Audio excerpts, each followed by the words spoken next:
Hey guys, ఈరోజు అయితే మనం తిమ్మమ్మ మరిమాన్ దగ్గరికి అయితే రావడం జరిగింది. తిమ్మమ్మ మరిమాన్ గురించి ఇక్కడ గైడ్ అయితే మనకి పూర్తి వివరాలు అయితే వివరిస్తున్నారు. ఒకసారి ఈ వీడియో తప్పకుండా చూసేయండి. నా పేరు మనోహర్ అండి. నేను ఇక్కడ ఏపీ టూరిజం గైడ్గా ఇక్కడ పనిచేస్తున్నాను. 671 సంవత్సరాల చరిత్ర అండి ఈ మహావృక్షాన్ని. తిమ్మమ్మ అనేటువంటి ఒక మహాపతిరథ శిరోమణి చరిత్రే ఈ మహావృక్షం.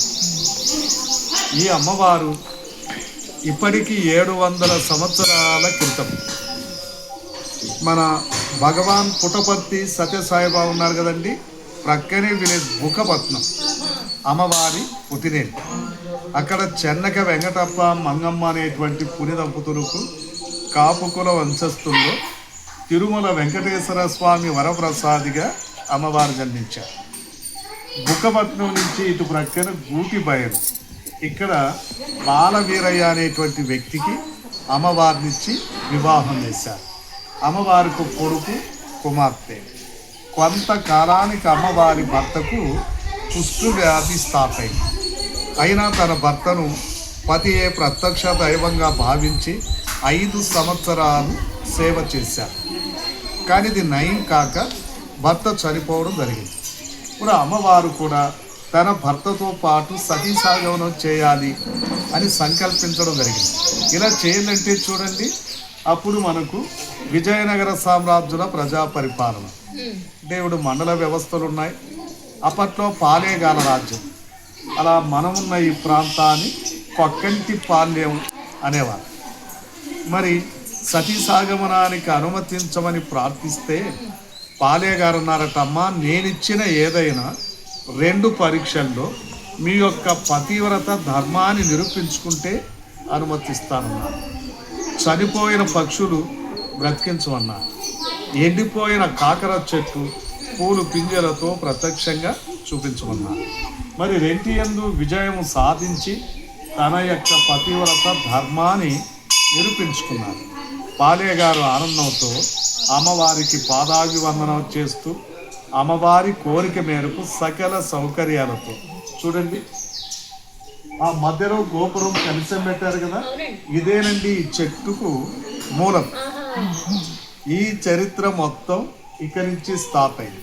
అక్కడ అగ్నిగుండం ఏర్పాటు చేస్తే దానికి 4 ప్రక్కల అమ్మవారు ఎండిపోయిన మర్రి కొమ్మలు నాటి, అయ్యా మా శరీరాలు ఈ అగ్నిలో కాలి భస్మమైన వెంటనే చిది నుంచి నీరు పొంగి ఈశాన్యపు కొమ్మ వట్టిది మానుగా చిగిరించి అది మహిమానితమైన మర్రి చెట్టై ఈ కలియుగం ఉన్నంతకాలం తిమ్మమ్మే మరిమాన్ అనేటువంటి పేరుతో పూజింపబడుతుంది వాగ్దానం చేస్తూ అక్కడ అమ్మవారు అగ్నిగుండ ప్రవేశం చేశారు.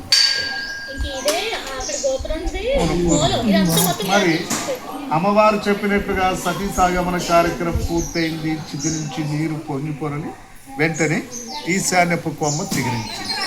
ఇలా ఆనాడు అక్కడ చిగురించడం అంటే చిన్న మొక్క ఇప్పుడు ప్రపంచంలోనే పెద్ద మహావృక్షం తిమ్మమ్మే మరిమాన్. టోటల్ అంతా ఒక మొక్క నుంచి వచ్చిందమ్మా. ప్రజెంట్ ఇప్పుడు 9 ఎకర్స్ ఉంది. ప్రధానమైన చెట్టు మొదలంటే ఈ మధ్యలో గోపురమే మొదలకు సాక్ష్యం. ఒరిజినల్ చెట్టు లేదండి. ఒరిజినల్ చెట్టు తన లైఫ్ అంతా దీనికి పనిచేయడంతో అది 1935లో ఎస్బరే పడిపోయింది.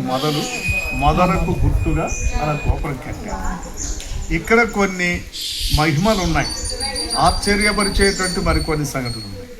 ప్రపంచమని సందర్శించాము ఉత్సాహంతో. ఈ మర్రి చెట్టు ఆకు కానీ కొయ్య కానీ చెట్టు దాటి తీసుకెళ్ళవు. పసుపు కుంకాలు ప్రసాదాలు అని తీసుకోవచ్చు. బలి పూజలు మాంసాహారాలు చేయకు. ఒక మంచి వరం సంతానం, వివాహం. అమ్మవారిని ప్రార్థించి మృక్కుబడి చేసుకొని పూజారి గారు ఇచ్చిన ముడుపు ఇలా చెట్టు కడతారు. అమ్మ యొక్క కృప చేత మనం అనుకున్న కోరికలు ఈడేరుతాయినటువంటి నమ్మకం. అందుకే ఇక్కడ కుల మత భేదాలు కూర్చోం. ఈ మహావృక్షం పైన చూడండి, ఎక్కడే కానీ పక్షులు గూడు కట్టం, కానీ పగలంతా ఇక్కడే ఉంటాయి. ఎక్కడ గడిచి రాత్రి సమయాన్ని చెట్టు మీద పక్షులు ఏవి నిద్రించవు. మరి ఎందుకు ఇలా అంటే ఆనాడు చనిపోయిన పక్షులకు అమ్మవారు మళ్ళీ తిరిగి జీవం పోశారు కదా, ఆ కృతజ్ఞతాభావంతో పక్షులు కూడా ఇక్కడ భక్తి మార్గంలో వెళ్తున్నాయనేది అమ్మవారి భక్తులకున్న మంచి నమ్మకం. ఇప్పుడు ఈ చెట్టును ఫారెస్ట్ డిపార్ట్మెంట్కి ఇచ్చారు. వారి సంరక్షణలో చెట్టు అభివృద్ధి గుడి ప్రైవేట్ కమిటీ హ్యాండ్ ఓవర్తో అభివృద్ధి. మీరు గుడికి ఏదైనా విరాళం ఇవ్వాలంటే స్వాములకి ఇచ్చి మీ పేరు నమోదు చేసుకోవచ్చు. మీకు ఈ చరిత్ర తెలియపరిచిన దానికి గైడుకు ఎవరికి తోచిందో అది ఇచ్చినండి. ఇది తిమ్మమ్మ వరిమాన యొక్క చరిత్ర అండి.